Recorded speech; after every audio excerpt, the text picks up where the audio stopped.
કે દાદા તારી મારી ભૈયાવી હવે પૂરી થઈ. એટલે આ તમને જે ફસાવા માટે એ ફસાવા એટલા માટે કોંગ્રેસ માગે છે કે એનું તમારે કાળજું એનું તમારું ખાવું છે. એ કાળજાને આપણે હાચવવાનું છે અને કાળજાના હાચવવા માટે થઈ અને બધા જ તમારા સૌની આગળ સહકારની ભીખ માંગુ છું કે તમે આ તાલુકા પંચાયત અને જિલ્લા પંચાયતની અંદર ભાજપને જીતાડો. જોડીને ઉછળી ગયો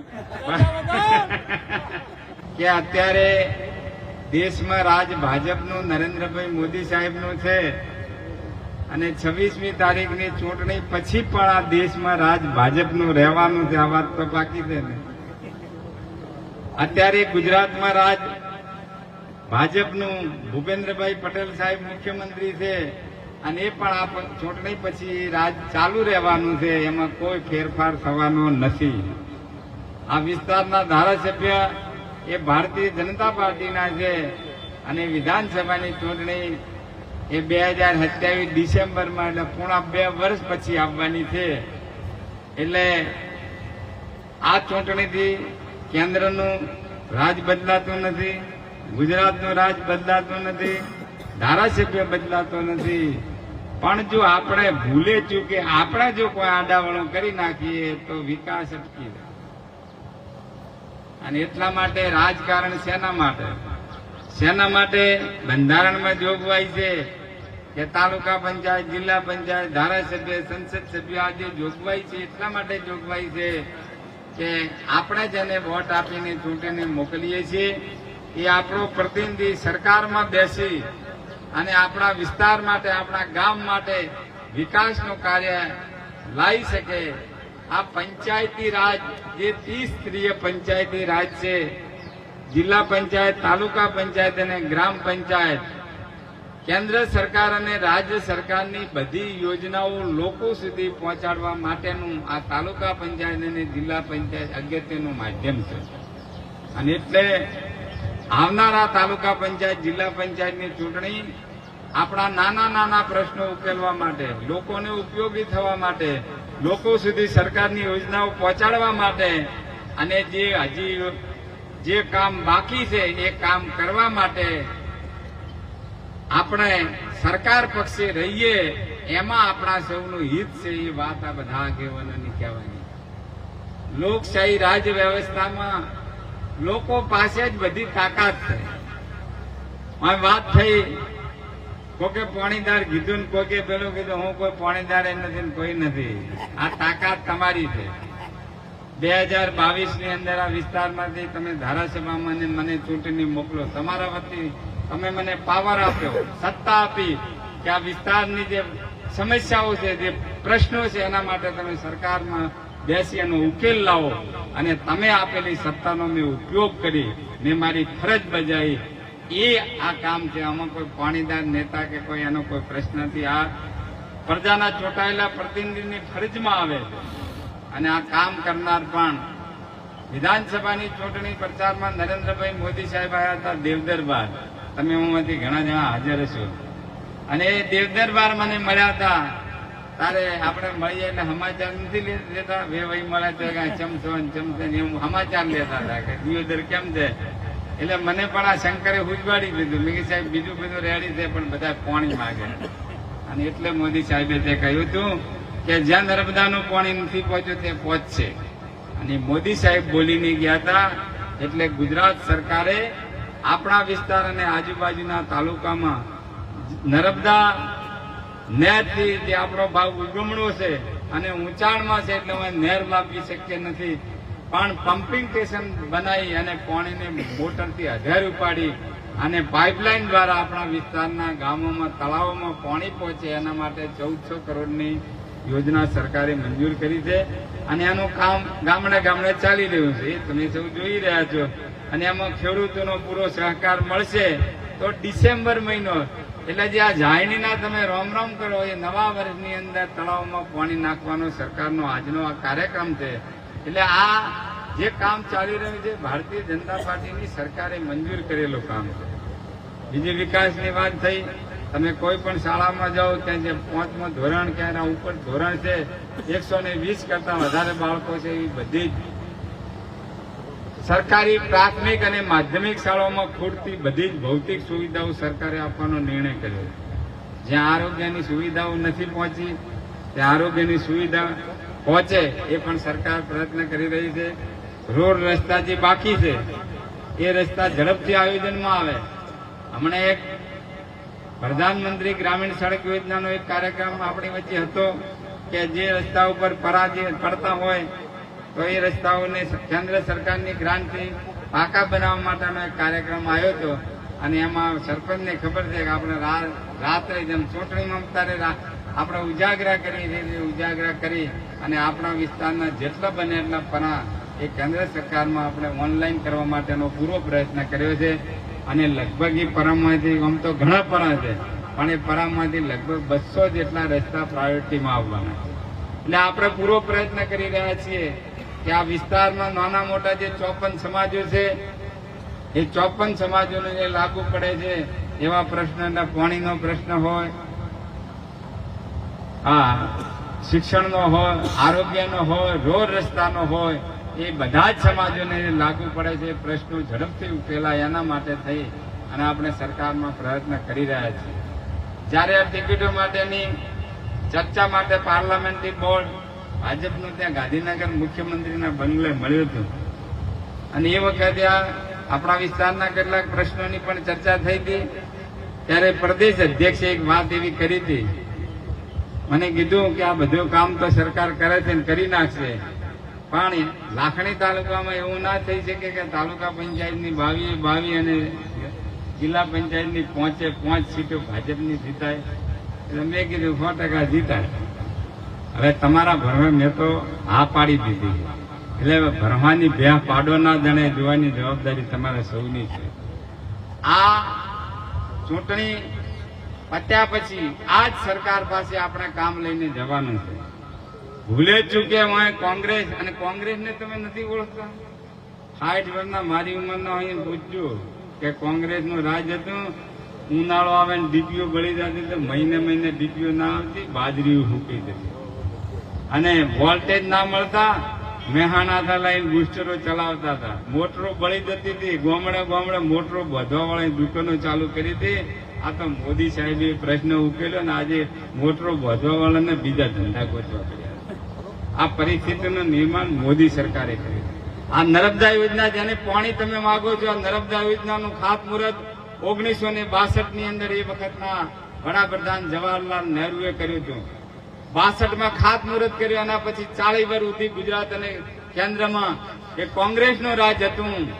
પણ બનાસકાંઠા અને આપણા ઉત્તર ગુજરાત માટે એ નર્મદાનું પાણી પહોંચે એના માટે થઈને તગારો ભરીને માટી પણ નથી કાઢી. એ લોકો ખેડૂતોની પાણીની વાત કરી છે કે અમને વાત કરવાનો કોઈ અધિકાર નથી. આપણે ત્યાં પૂર આવે, ધરતી પૂર આવે, વાવાઝોડું હોય એ વખતે પાક કે પશુનું સહાય તો શું મળે પણ મોણા મરી જતું કોઈ સમાચાર લેવાય નતું આવતો. પૂછી લીધું દુકાને, મને ખબર છે. આ તો બધી યોજનાઓ મોદી સાહેબે ચાલુ કરી છે કે પૂર અને વાવાઝોડાની અંદર માણસ મૃત્યુ પામે તો એની સહાય, પશુ મૃત્યુ પામે તો એની સહાય, પાક ધોવાણ, જમીન ધોવાણ, અને દર વર્ષે કિસાન સન્માન નિધિ, સન્માન એટલે તમારા સન્માન માટે થઈને દરેકના ખાતામાં 6,000 રૂપિયા. બધી યોજનાઓ તો મોદી સરકારે ચાલુ કરી છે. ત્યારે મારી આપ સૌને આ યોજનાઓ એ આપણે છેવાડાના માનવી સુધી પહોંચાડવા માટેની આ ચૂંટણી છે. આ ચૂંટણી કોઈ વ્યક્તિગત હિસાબો ચૂકતે કરવા માટેની ચૂંટણી નથી. આ ચૂંટણી કોઈ જાતિવાદ માટેની ચૂંટણી નથી. આ ચૂંટણી સરકાર પક્ષને હાથે રહી વિકાસના જે કામ બાકી છે અથવા હવે નવા કરવાના થાય છે એ કામ મંજૂર કરવા માટેની તમારે મોર મારવા માટે. અને એટલા માટે હું આપ સૌની વિનંતી કરું છું કે આવનારી આ તાલુકા પંચાયત, જિલ્લા પંચાયતમાં આપણે બધા હાથે રહી, બધા એક થઈ અને ભારતીય જનતા પાર્ટીના બંને ઉમેદવારોને તમે અહીંથી જીતાડો એવી વિનંતી છે. તાલુકા પંચાયતમાં ભાઈ નરસિંહભાઈ છે, યુવાન છે, અને એને પાર્ટીએ ટિકિટ આપી છે. અને આ સરકાર, એ સરકાર પોતે ઉમેદવાર નથી, એના ઘરેથી છે. એટલે આપણા બેનને જીતાડવાના છે. આ તો બેનનો બેનનો ચાર્જ લઈને અત્યારે ફરતા છે, પણ ખરા ઉમેદવાર બેન છે એમને આપણે જીતાડવાના છે અને કામ આપણે સૌએ કરવાનું છે. અમે પાર્ટી છે, રાજકારણ છે, એટલે કોંગ્રેસ આમ તો કડવો બીજવારો છે. બે ભાઈઓને પણ ભેગા ના બેહવા છે, એનું નામ કોંગ્રેસ છે. અહીં કેટલાક જાતિના ઉમેદવારો મેલ્યા છે, આપણને વોટીએ નાખવા માટેની કોશિશ કરીએ છીએ, વોટીઓમાં આપણે ના ફસાય. આ ચૂંટણી એ વિકાસ માટેની ચૂંટણી છે. આ ચૂંટણી આ ધરતી ઉપર નરેન્દ્ર મોદી આવીને હમણે ગયા અને જેણે આ વાંય તમારા ચેકરાને નોણીથી વાંયથી તમારું વિમાન ઉડવાનું છે, જે વિમાન દ્વારા આપણી ભાવિ પેઢીએ દુનિયામાં ફરવાની છે, એ કામ કરનાર એને આના અભિનંદન આપવા માટેની આ ચૂંટણી છે. ત્યારે કોઈ આપણને વોટીઓ નાખે તો એ વોટીઓમાં આપણે ફસાઈએ નહીં, જાતિવાદમાં આવીએ નહીં. આ ચૂંટણી વિકાસ માટેની ચૂંટણી છે. એટલે બધાય પેનલ ટુ પેનલ ભાજપ કોઈ પેનલને તોડે નહીં અને બંને ઉમેદવારો ભાજપના જીતે એમાં આપણા સૌની જીતશે, એમાં આપણા સૌનું ગૌરવ છે. મિત્રો, મારે તમને એક પેલી વાત કહેવી છે મગર અને વાંદરાની. આ કોંગ્રેસે શું કરવા માંગે છે એ તમારે વાત કરીને ચેતવું છું તમને. વાંદરો અને મગર બે ભાઈબંધ હતા. મગર દરિયામાં, વાંદરો દરિયા કિનારે ઝાડ ઉપર. બે રોજ ભેગા થાય. વાંદરો છે એ જોબુના ઝાડ ઉપરથી જોબુ લાવે, ભાઈ મગરને ખવડાવે. એક દિવસ આ મગર છે ને જોબુ થોડાક ઘરે લઈ ગયો મગરી હારે. એટલે મગરીએ જોબુ ગાધા અને એને ખૂબ મીઠા લાગ્યા. એટલે મગરીએ ભાઈ મગરને કીધું કે આ રોજ આ જોબુ આમાં ખાનારા વાંદરાનો આ જોબુ આટલા મેઠા હતા તો એનું કાળજું કેવું મેઠું હશે. એટલે એની હટ કરી કે મારે આ વાંદરાનું કાળજું ખાવું. મગરે કીધું કે મારો ભાઈબંધ છે, આવું ના થઈ શકે. પણ તમને ખબર જ છે કે આપણા ઘરે પણ આપણા અનુભવ રાજ સ્ત્રી હશે ખૂબ પેલી હોય છે. પેલા નમતું ચોખ્ખવું પડ્યો કે હારો તાર હું કાલે વાંદરાને લઈને તારા પાસે આવીશ. બીજા દિવસે મગર વાંદરા પાસે કીધું કે વાંદરાભાઈ, તમારા ભાભી જે મગરી છે એ તમને ખૂબ યાદ કરે છે અને એમ કહે છે કે હું તો તમે જો તમારા ભાઈબંધને નહીં લઈને આવો તો હું ખાવાય નથી ખાવાની.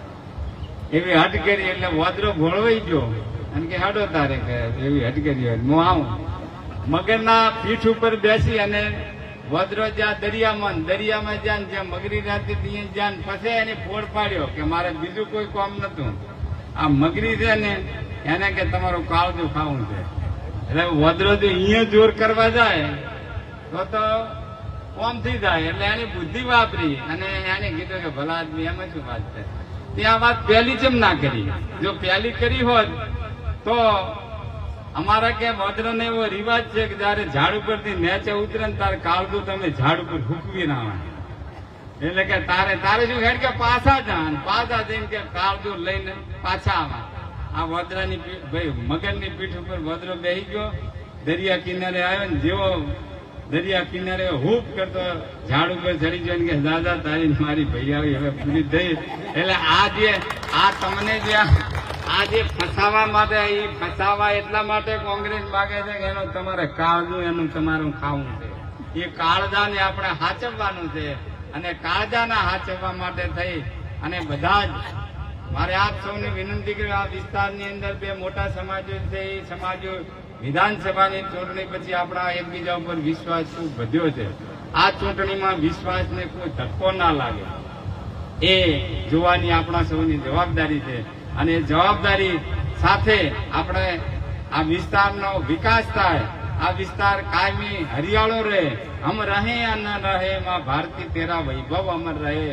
આપણે હોઈએ કે ના હોઈએ પણ આ ધરતી માતા કાયમી લીલોડી રહે. આપણા બાળકો એ પાણીથી વંચિત ના રહે. એ કાર્ય આપણે કરવું છે. એ કાર્ય કરવું હોય તો આપણે બધા એક થઈ અને સરકાર પક્ષે ભારતીય જનતા પાર્ટીના બંને ઉમેદવારો ને આપણે જીતાડવાના છે. અને એ જીતશે તો આખી સરકારની જીત છે અને સરકારમાંથી જે આપણે કામ ખેંચી લાવવાના છે આપણે ખેંચી લાવી શકીશું. અંતમાં મારે એટલી જ વાત કરવી છે કે મારી 62 વર્ષની ઉંમર થઈ છે અને 60 વર્ષની ઉંમર પછી માણસની જિંદગીનો કોઈ ભરવાન નથી હો. એ તો ભગવાન જેમ રાખે એમ જ હોય છે. પણ આપણા વિસ્તારનો જે આ પ્રાણ પ્રશ્ન છે કે આ વિસ્તારને આપણે જે ભૂગર્ભના જળ છે એને આપણે સાચવવા છે, આ આપણો સંકલ્પ છે અને સંકલ્પને પૂરો કરવો છે.